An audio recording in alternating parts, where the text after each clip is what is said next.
édition de la soirée dont voici les titres. Les pays arabes disposés à accompagner le président Macky Sall dans sa mission. Le groupe des ambassadeurs arabes accrédités à Dakar l'a annoncé à l'issue d'une audience que le chef de l'État lui a accordée. Affaire Béthiou-Thioune, le guide des Tchantakoun et 10 de ses disciples sont en garde à vue à la brigade de recherche de la gendarmerie de Thiès. Ils vont être entendus pour complicité de meurtre et actes de barbarie. Et puis le combat Yekini-Balaguer de dimanche dernier avait fait 3 victimes, dont 2 par arrêt cardiaque. Qu'est-ce qui explique ce phénomène de plus en plus fréquent? La réponse avec des spécialistes dans ce journal. Les pays arabes se disent prêts et disposés à accompagner le président Macky Sall dans sa mission. Ils ont aussi salué avec satisfaction la participation et plutôt la position du Sénégal favorable à la cause palestinienne. Tout cela a été dit au cours d'une audience accordée par le groupe des ambassadeurs arabes accrédités à Dakar par le président Macky Sall. Leur doyen, son Excellence Michel Haddad, ambassadeur du Liban au Sénégal, s'en explique au micro de Pape Biram Bigengaï.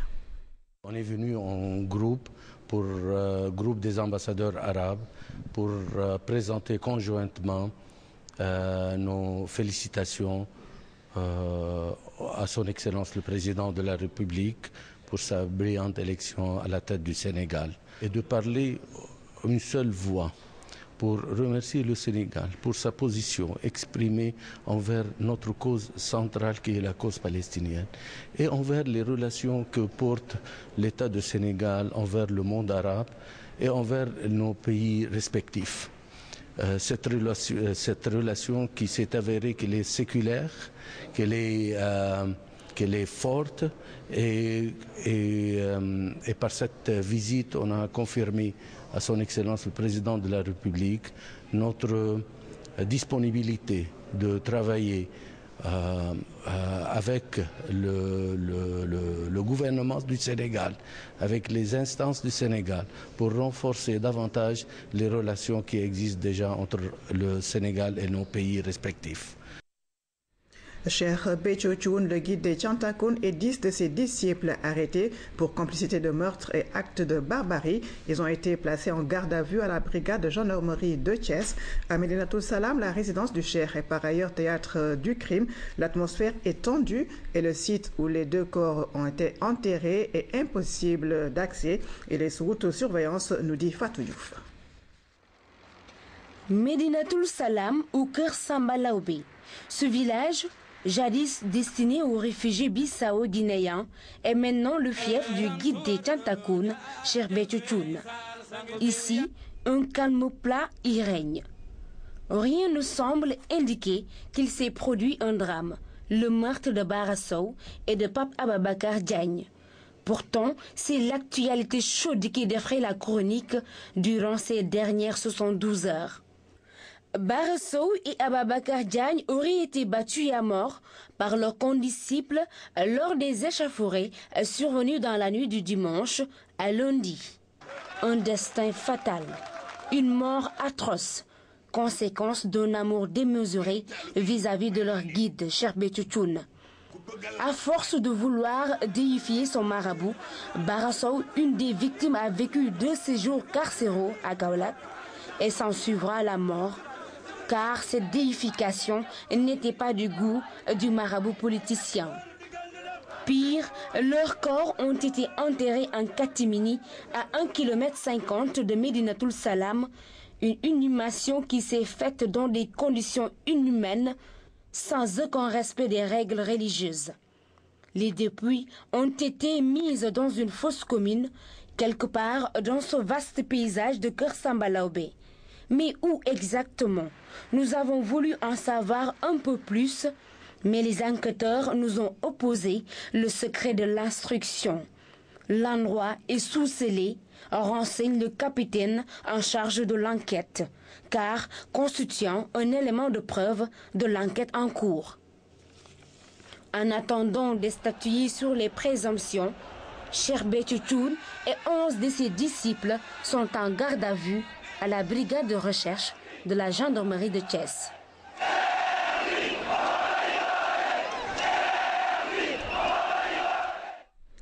Cheikh Béthio Thioune et 11 de ses disciples donc arrêtés et placés en garde à vue à la brigade de recherche de la gendarmerie de Thiès. L'information a été confirmée depuis hier par le procureur de Thiès. C'était dans le cadre de l'enquête ouverte après la découverte des 2 corps. Nous écoutons le procureur qui est au micro de Fatou Diouf. 6 d'entre elles ont été interpellées et sont actuellement à la brigade de recherche de Thiès en train d'être entendues. Pour couronner le tout, l'enquête a révélé qu'à la suite du repli des hommes de Barosso, les disciples de M. Béthio Thioune qui étaient à l'intérieur de son domicile s'en sont pris au corps pour les traîner sur une distance de 1,5 km et les inhumer en pleine brousse. Non pas dans ce qu'on peut appeler une tombe, mais dans ce que je peux appeler un trou de rat. C'est justement ce trou-là qui a été finalement découvert par les enquêteurs. Lorsque les interpellations ont été faites et les premières auditions, dans le cadre de la première enquête sommaire qui a été effectuée, ont été recueillies, tout a révélé, tous les éléments de l'enquête, jusqu'à ce niveau-là, ont révélé que toutes les pistes concordaient à établir la thèse de l'implication personnelle de Serigne Béthio Thioune, qui non seulement a donné l'ordre de repousser ces personnes qui, pacifiquement, parce que non armées, étaient venues investir son domicile, mais également aurait même donné les instructions, je le mets au conditionnel, pour qu'on s'en prenne physiquement à eux. Il ne s'en est pas limité là. Les corps ont été déplacés tard dans la nuit, et l'enquête a clairement révélé que M. Béthio Thioune, ce soir, s'est déplacé à bord de son véhicule Hammer, accompagné d'un autre véhicule Prado et d'une pick-up. Et ce serait à bord de ce véhicule pick-up que les 2 corps auraient été transportés dans la brousse. Parce que l'enquête a révélé naturellement qu'il y avait des traces de sang sur ce véhicule. Et le transport effectué par les enquêteurs dès le lendemain de ce drame, ce double drame, leur a permis de se rendre compte personnellement que les 2 autres véhicules avaient été lavés durant la nuit, nettoyés durant la nuit. Autant d'éléments donc qui nous ont permis d'asseoir cette thèse de l'implication personnelle en tant que donneur d'ordre de M. Béthio Thioune. D'où la nécessité de rendre compte à la hiérarchie, aussi bien au niveau du parquet général qu'au niveau du département, dont les responsables se sont associés à la proposition qui a été faite de faire procéder à l'interpellation de M. Béthio Thioune, ce qui a été fait exactement à 18h35 par un escadron de la LGI et un détachement également du GIGN. Au moment où je vous parle, M. Béthio Thioune est arrêté pour son implication dans ces faits de meurtre avec acte de barbarie commis sur ces 2 personnes dont j'ai décliné l'identité tout à l'heure et est en déplacement. Il est en train d'être conduit dans une structure d'enquête dans le département de Thiès pour les besoins justement de ces investigations qui seront menées pour situer les responsabilités respectives des uns et des autres. Et nous reparlons de la baisse des prix des denrées de grande consommation. Et des commerçants déplorent le court délai pour l'application des nouveaux prix du riz, du sucre et de l'huile. Ils déclarent également le manque de concertation entre autorités et acteurs du commerce. Et malgré les désagréments que pourraient subir ces commerçants, ils comptent quand même respecter la décision du gouvernement, nous dit Philomène Constanciel. La baisse des prix des denrées de première nécessité devrait entrer en vigueur le lundi 23 avril. Sur le terrain, l'effectivité n'est pas encore entière. Pendant que certains commerçants grossistes s'appliquent à respecter les nouveaux prix, d'autres voient leur vente se stabiliser. Depuis qu'on a annoncé la baisse, on ne travaille plus. On est bloqué parce que les gens disent que les prix vont baisser. Mais si c'est pour régler ce problème de psychose, on applaudirait avec les 2 mains. Mais si c'est concrètement dans les faits, vraiment, ça ne nous arrange pas trop parce qu'ils nous demandent de faire des efforts. Tous les efforts, on les demande aux commerçants, à la distribution. Mais l'État ne fait rien. L'État devait faire quelque chose, mais l'État n'a rien fait. Si l'État avait mis quelque chose sur la table et demandé aux commerçants de faire de même, on pouvait comprendre. Le gouvernement est d'accord avec Je suis déterminé à suivre les recommandations du gouvernement. On vend en détail, mais aussi en gros. Pour le riz, le kilogramme est ici vendu à 280 francs CFA. Donc, le sac de 50 kilos revient à 14 000 francs CFA au client. Autre constat, chez d'autres vendeurs, on attend une subvention du gouvernement pour pouvoir liquider les stocks de sucre. Pour cause, le prix d'achat du produit est bien trop élevé par rapport au nouveau prix qu'il leur est imposé. Même le directeur du commerce intérieur, Concernant le sucre, j'ai arrêté de vendre pour l'instant. Je suis allé au ministère du Commerce aujourd'hui. C'était juste pour avoir un arrangement avec les autorités. Vraiment, je l'ai acheté plus cher que le prix actuel fixé par le gouvernement. Mais, bon, écoutez, s'il n'y a pas d'autre issue, je serai obligé de me soumettre à ces nouveaux prix pour écouler ma marchandise. Face à une telle situation, les grossistes se disent prêts à appliquer à la lettre les instructions du gouvernement. Ils demandent à être impliqués dans les prises de décision pour mieux répondre à l'attente des populations. La situation alimentaire est très préoccupante dans le monde rural. Selon une enquête, ce qui serait dû à une mauvaise pluviométrie, le PAM, l'OMS, l'UNICEF et la FAO, avec l'appui du gouvernement du Sénégal, comptent y apporter une réponse conjointe. Ils vont fournir des vivres aux populations cibles pendant la période de soudure, nous dit Diana Badja. Au Sénégal, les populations rurales sont estimées à plus de 60%. Ces personnes réparties dans différentes localités sont aujourd'hui confrontées à une insécurité alimentaire, selon une enquête conduite par le gouvernement et des partenaires internationaux. Dans quelques localités dans le pays, 59% de personnes dans les villages se trouvaient déjà en insécurité alimentaire. Et dans quelques localités, les stocks dans les ménages ne dépassaient plus de 2 semaines. Durant la période de soudure, des actions seront entreprises et vont viser à conjurer la famine qui guette le monde rural. Le programme alimentaire mondial a calculé qu'on a besoin à peu près de 54 millions de dollars pour répondre à la situation, pour assister 806 000 personnes avec l'assistance alimentaire et plus de 100 000 enfants et femmes ménages et femmes enceintes et allaitantes avec l'appui nutritionnel. Ces 54 millions de dollars sur ce montant-là, ça c'est à peu près 27 milliards de CFA. Sur ce montant-là, on a jusqu'à maintenant mobilisé 22 millions de dollars, à peu près 9 milliards de CFA. La FAO, le PAM, l'UNICEF et l'OMS entendent conjuguer leurs efforts en partenariat avec le gouvernement pour secourir le monde rural.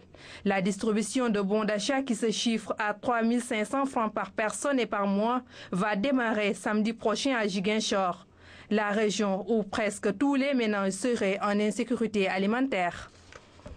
Le ministre de la Famille et de l'Entrepreneuriat féminin a effectué une visite à la FIARA pour sa première sortie officielle. Les femmes n'ont pas manqué d'énumérer leurs problèmes et le ministre a pris bonne note et a rassuré les acteurs du secteur. Claire Diop. La FIARA, cet espace d'intégration et d'échange économique, a servi de cadre pour un premier contact avec les entrepreneuses. La délégation a fait le tour de beaucoup de stands d'exposition et les doléances des femmes n'ont pas manqué. La majeure partie des participants sont constitués de femmes. Et ce qui m'a le plus impressionné, c'est la complexité des secteurs dans lesquels les femmes évoluent. On a parlé d'élevage, d'agriculture, de pêche. Et notre ministère, étant le ministère de la Famille, son rôle étant de booster les femmes pour prévaloir leur autonomisation, parce qu'on sait qu'elles évoluent dans les secteurs depuis la production, la transformation jusqu'à la commercialisation. Notre rôle est de les encadrer, de les booster. C'est l'objet de notre visite. Le ministère s'est fixé comme entre autres ambitions de booster le secteur de l'entrepreneuriat féminin de faciliter l'accès au financement des femmes, de former et d'accompagner les acteurs du secteur. Cela devrait permettre une autonomisation de ces derniers qui les placerait sur le chemin du développement économique et social. Pour répondre à sa mission première qui est de servir et non se servir de ses clients, la microfinance doit être pérennisée et offrir des services de qualité. C'est ainsi que l'Association professionnelle des systèmes financiers décentralisés a mis en place un programme de formation sur la transparence et la performance sociale du secteur. Un atelier de 3 jours s'est ouvert ce matin dans ce cadre pour le renforcement des capacités des structures de microfinance Eurosar. L'atelier sur la transparence financière, ouvert ce matin à Dakar, est à mettre à l'actif de l'Association professionnelle des systèmes financiers décentralisés, en partenariat avec la World Women's Banking et la Mixed Market, 2 institutions spécialisées dans la lutte contre la précarité sociale par le canal de la finance responsable. C'est très important d'être transparent parce que, au départ, la microfinance cible la population pauvre. La plupart sont analphabètes, donc une structure de financement doit pouvoir expliquer tous les tarifs, tous ces produits, tous ces services pour que la population puisse comprendre ce qu'ils vont utiliser. De ce point de vue, estime Mariama Scroft, l'urgence est de prévenir les suicides occurrents dans certains pays asiatiques du fait du surendettement de certains clients. Le respect des normes de transparence financière et des performances sociales permettra sans doute de mieux informer la clientèle des SFD et d'éviter certaines distorsions. Parce que nous sommes à un stade où, avec l'entrée en vigueur de la nouvelle réglementation, l'information financière est capitale. Et qui dit information financière, dit formation du personnel des SFD pour en faire des ressources humaines de qualité et très professionnelles qui sont aptes à divulguer sur le marché, sur le public, pour leurs membres, pour les partenaires techniques financiers, une information fiable. Et donc c'est un élément important pour la professionnalisation des institutions. L'amélioration des systèmes d'information de gestion, la certification des comptes, le contrôle interne, autant d'aspects qui devront être développés dans cette séance de formation. Cet atelier de formation de 3 jours sur la transparence financière et les performances sociales est financé par la coopération espagnole. Il vise à raffermir les clauses de conscience et de confiance qui existent de façon tacite entre l'industrie de la microfinance et ses usagers par l'entremise de la transparence et de l'orthodoxie financière. Le président Macky Sall se rend demain en Côte d'Ivoire. C'est pour prendre part au sommet extraordinaire des chefs d'État de la CEDEAO qui démarre jeudi à Abidjan. À l'ordre du jour, la situation de crise politique au Mali et en Guinée-Bissau, 2 pays voisins. Les enjeux de ce sommet sont ici analysés par Pape Biram Piguediaï. À Abidjan, le président Macky Sall y est très attendu. Les attentes de la communauté économique des États de l'Afrique de l'Ouest sur 2 questions d'enjeux sous-régionales. Situation critique du Mali et de la Guinée-Bissau, 2 pays voisins en crise, au menu d'un sommet extraordinaire des chefs d'État de la CEDEAO. Le président en exercice, Alassane Ouattara, a réitéré l'apport du chef de l'État Macky Sall dans la résolution de ces crises qui secouent la sous-région. Le président de la République avait déjà lancé un signal fort de son attachement à la stabilité politique sous-régionale en accordant à la Gambie sa première visite officielle à l'étranger. C'est dans l'esprit d'aboutir à un véritable craton diplomatique, l'image en géologie qui renvoie à une parfaite assise et une stabilité pérenne. Un concept cher au président de la République et qui résume sa philosophie d'une diplomatie utile et payante. Et puis en prenant part à ce sommet, le chef de l'État compte apporter sa pierre à l'édifice, permettre au Mali d'assurer une transition tranquille. Par ailleurs, le médiateur Blaise Compaoré pourra y trouver les garanties nécessaires pour une bonne médiation dont la poursuite des actions déjà entamées et au bout, l'organisation d'élections libres, démocratiques et transparentes. Concernant la Guinée-Bissau, le retour à l'ordre constitutionnel demeure la priorité numéro 1 de la CEDEAO. À ce sujet, les recommandations du président Macky Sall sont très attendues. Nous restons en Côte d'Ivoire où le président Alassane Ouattara a promis la fin de l'impunité dans l'ouest du pays. Il l'a fait savoir hier dans sa ville de Douékoué ou lors d'un meeting. Il a aussi promis de dédommager les victimes de la crise.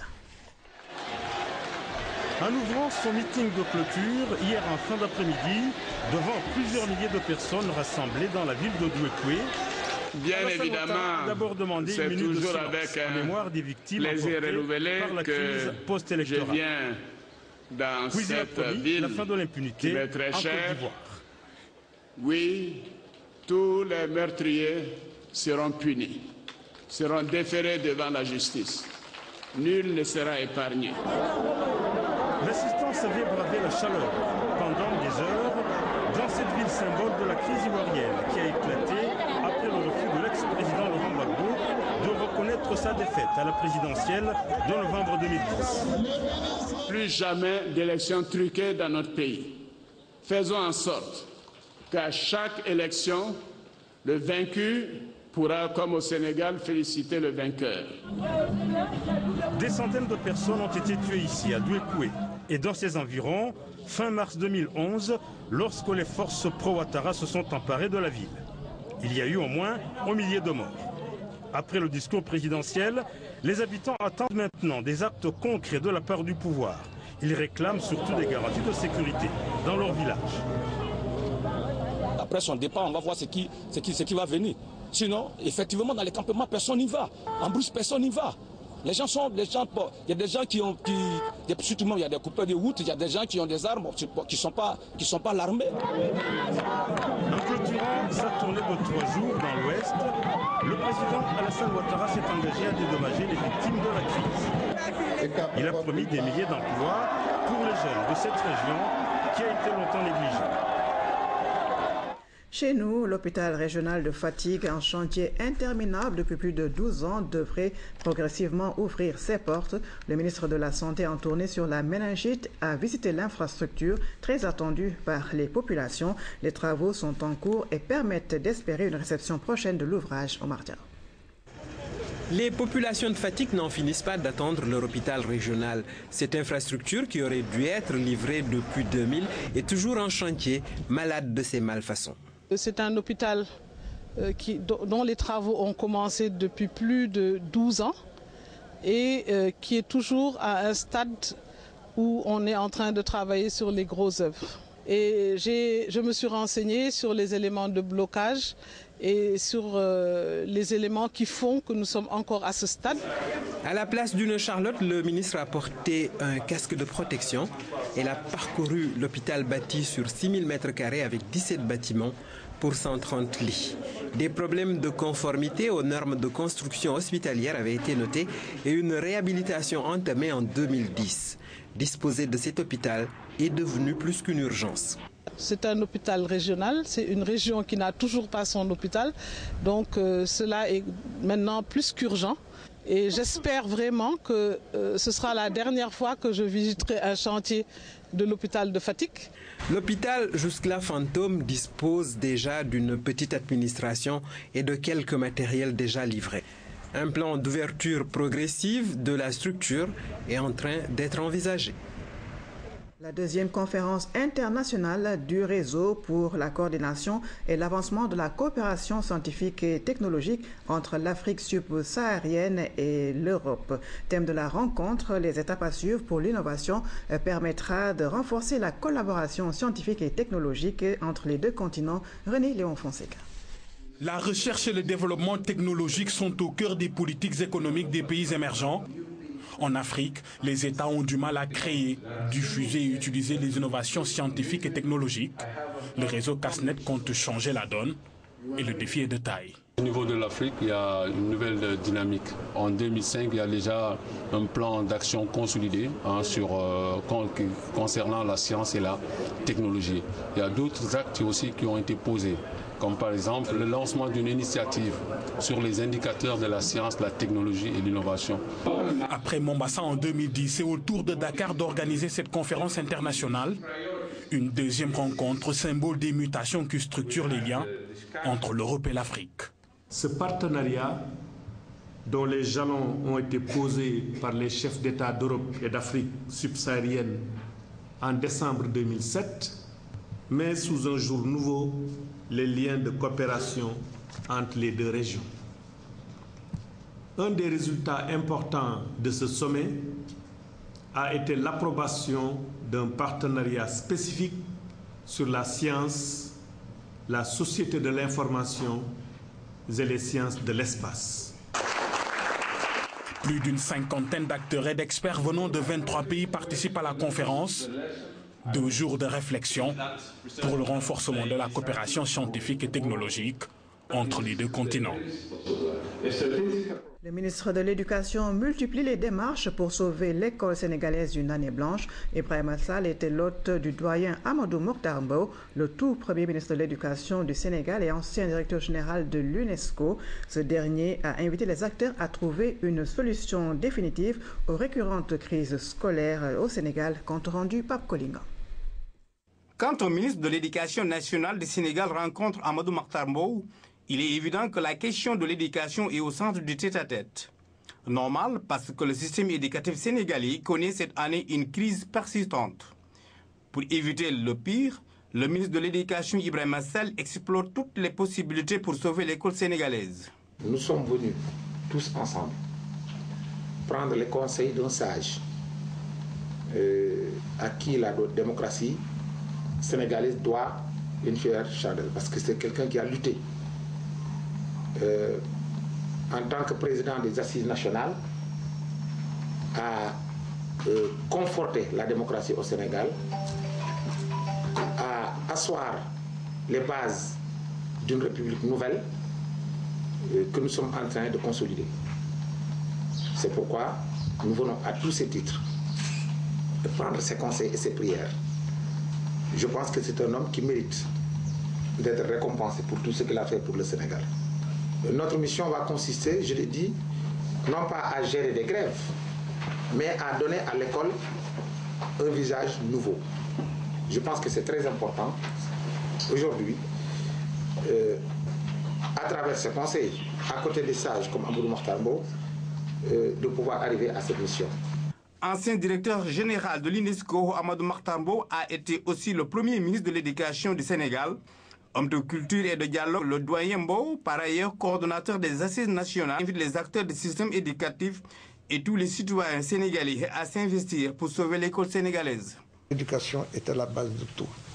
On ne peut pas développer un pays sans une éducation adéquate.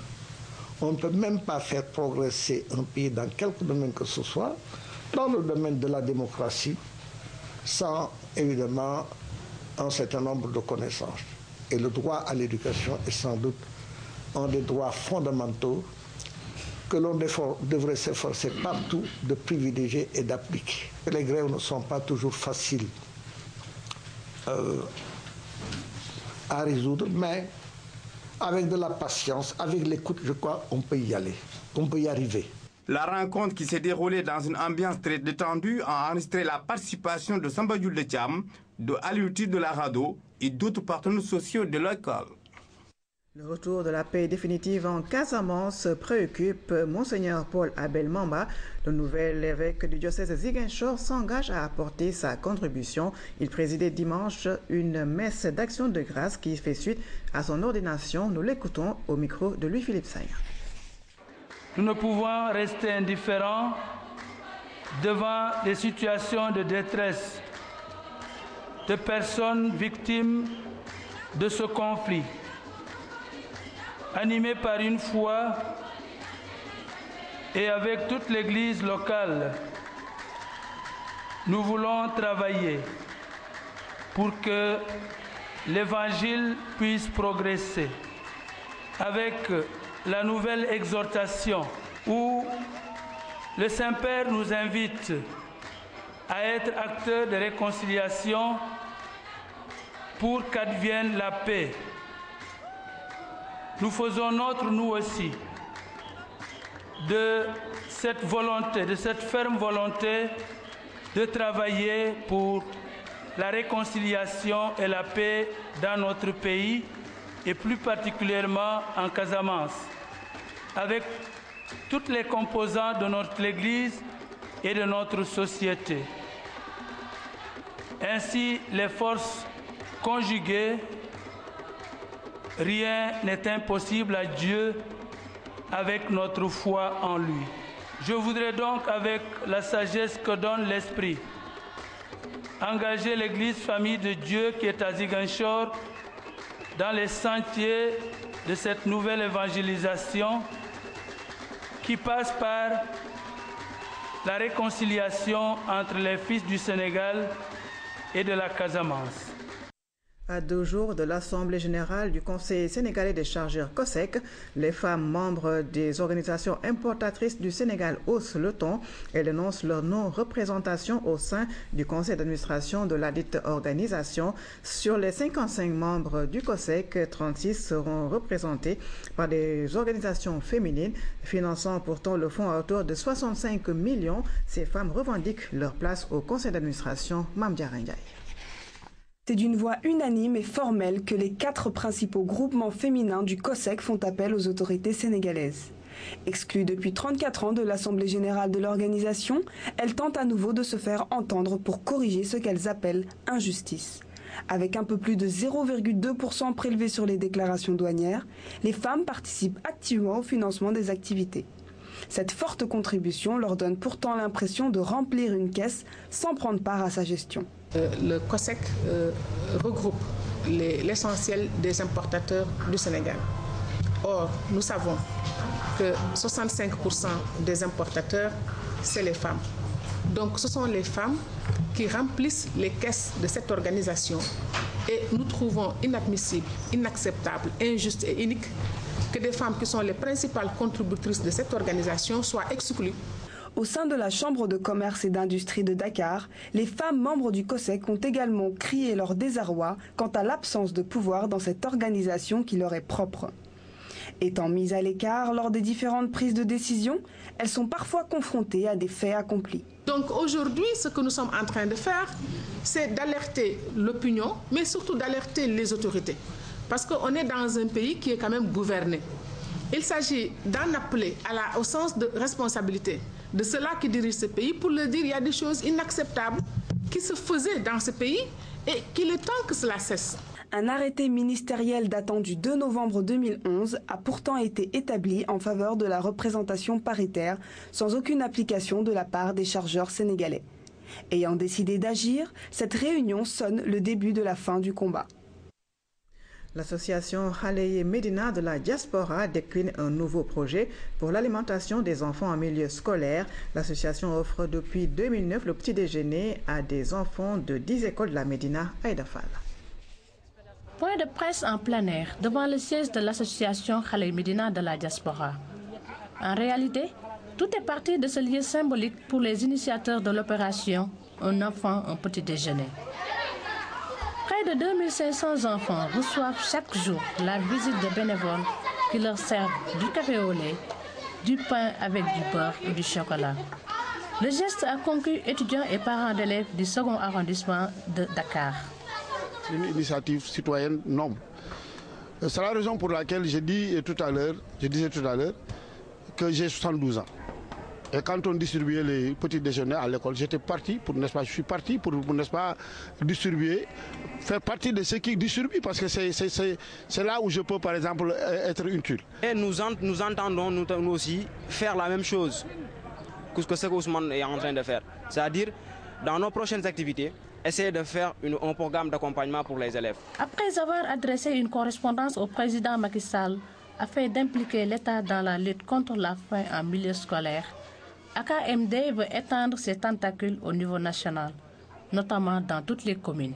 On lance cet appel au président et qu'on s'est dit que si le président de la République adopte notre proposition, cela va permettre de pouvoir éradiquer définitivement ce phénomène qui gangrène la société sénégalaise, c'est-à-dire les enfants de la rue, parce que nous savons tous que si on fait de l'école un lieu d'apprentissage et un lieu d'épanouissement, les enfants vont préférer l'école à la rue.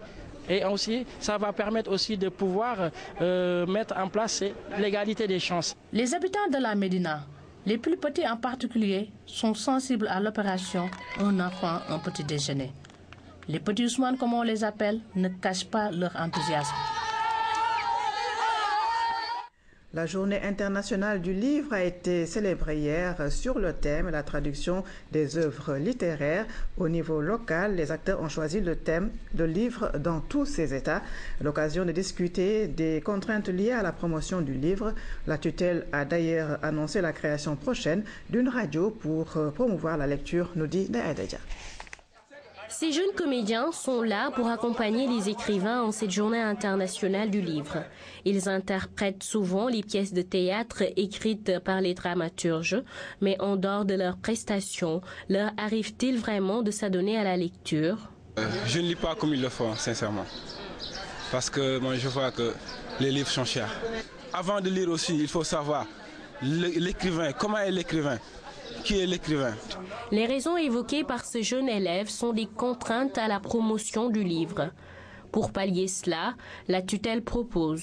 Il me plaît d'annoncer ici l'intention de mon département à accompagner l'Association nationale des écrivains du Sénégal pour la création d'une chaîne de radio qui permettrait à amplifier ce qui est en train d'être fait depuis plusieurs décennies. L'idée est bien accueillie par les acteurs culturels. La radio va d'ailleurs aider à la traduction des différentes œuvres littéraires produites par nos écrivains. Nous avons senti aussi dans beaucoup de stations de radio que la culture n'a pas sa véritable place. Nous le sentons, vous avez même dans tous les organes quelques difficultés pour faire passer les messages du livre. Donc il est évident que cette proposition du ministre de la Culture est une proposition qui nous vient droit au cœur et qui nous satisfait entièrement. Nous allons d'ores et déjà constituer une commission pour réfléchir là-dessus. Cette journée a célébré le livre, mais aussi les droits d'auteur. À ce sujet, le ministre de la Culture a annoncé la création prochaine d'une nouvelle société des droits d'auteur. C'est pour poursuivre de manière plus efficace les efforts déjà entrepris par le BSDA et permettre aux acteurs culturels de vivre décemment de leur art.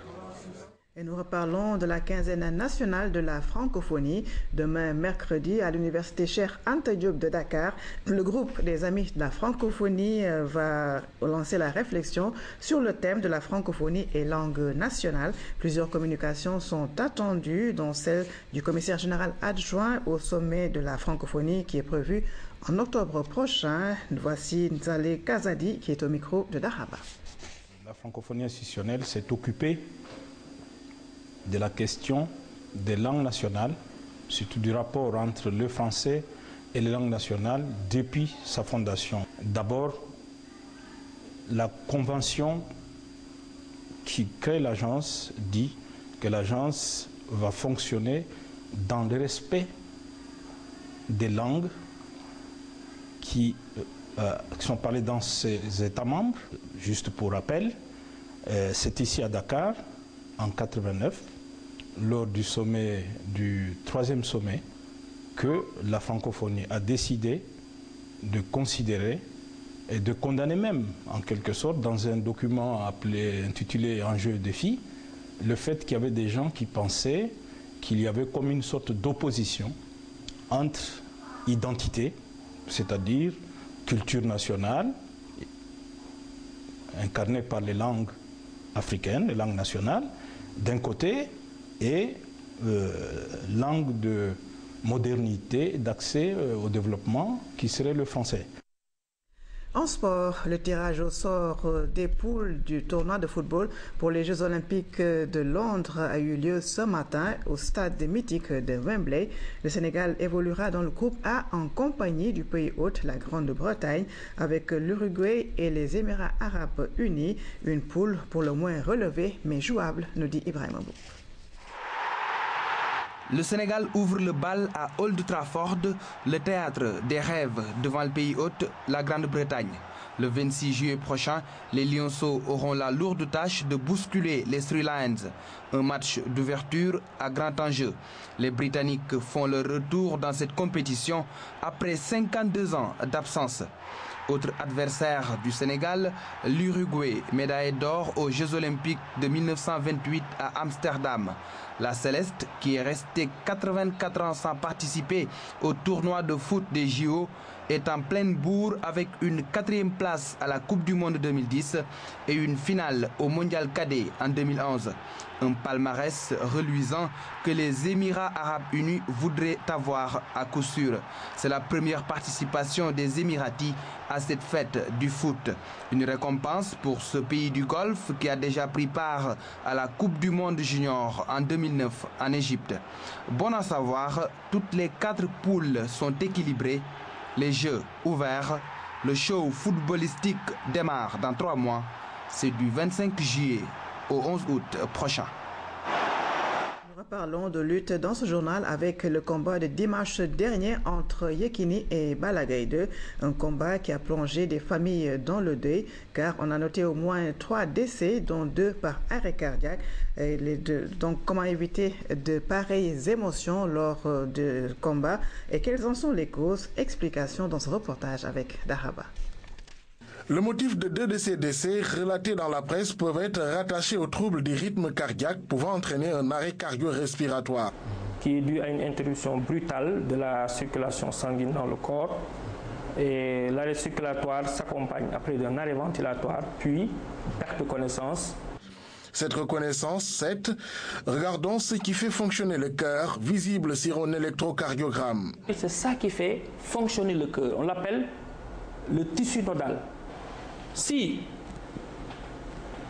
tout l'influx qui arrive du nœud sinusal, tout l'influx passe ici, le cœur va battre extrêmement vite, ce qu'on appelle la tachycardie. En général, donc, au cours de l'arrêt cardiaque, il y a une fibrillation ventriculaire, donc le cœur bat n'importe comment, on ne peut plus reconnaître le P, le Q, le R et le T, ou bien une tachycardie ventriculaire, les complexes R sont très rapprochés. Le cœur dépend aussi de 2 autres systèmes et la fréquence cardiaque reste liée à d'autres chaînes du corps. Au combat de lutte, peut-être qu'il y a eu une forte émotion, un stress, une anxiété, bien une trop grande joie qui s'est manifestée par une décharge d'adrénaline dans le sang et qui a l'adrénaline a la capacité donc d'accélérer le cœur. Quand le cœur bat à plus de 200, effectivement, ça peut entraîner un arrêt cardiaque. Pour venir au secours de ces patients, il y a d'abord un préalable. Reconnaître l'arrêt cardio-respiratoire, une observation à 3 niveaux. 10 secondes, ça dépend, il faut aller vite. Ces constatations, absence de mouvement respiratoire, absence de conscience. Même le pouls carotidien peut vous retarder. Dès que vous avez une absence de conscience, absence de mouvement respiratoire, il faut commencer la réanimation. Devant un tel constat, quelle attitude adopter? Commencer la réanimation cardio-pulmonaire, 30 massages cardiaques, 2 insufflations. Si vous avez la chance d'avoir un défibrillateur, aussi il faut le mettre pour faire un choc électrique. Appeler au secours, une ambulance médicalisée. En guise de prévention, ces personnes frappées par des pathologies cardiovasculaires doivent prendre leurs médicaments et s'abstenir de vivre les événements émotionnels.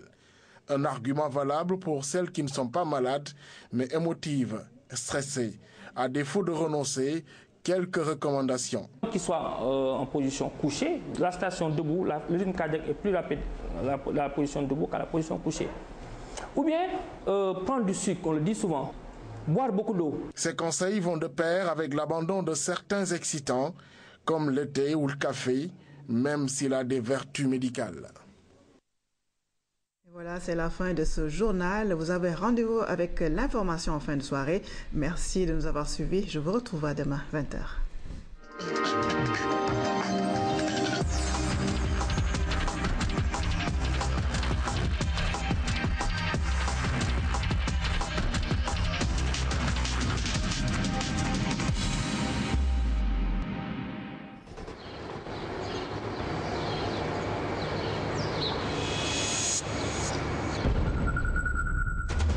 Encore 200 motos de plus. 200 motos. Moto UBS Stack. Waouh!